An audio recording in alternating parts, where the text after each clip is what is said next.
Azərbaycanda götürəndə Musa Yaqubdan iyi becər kişi yoxdur bəlkə.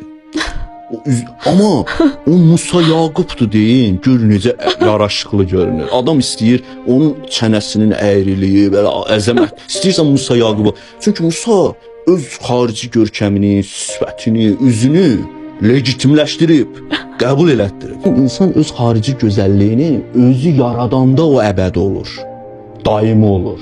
Özü yaradanda. Yəni özünə məxsus olanda, eyniləşməyəndə. Bəli, insan bu dünyaya zapças kimi gəlir. İnsan zapçasdır. Nədir? Burun, qulaq, əl, ayaq.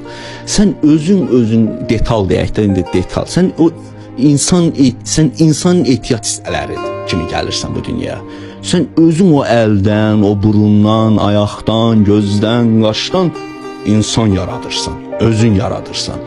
Bu da ancaq mənəvi güclə olur. Yəni şəxsiyyət olmaqla əlaqəlidir məsələn. Şəxsiyyət yox, maraqlı şəxsiyyət. Bəli, anladım.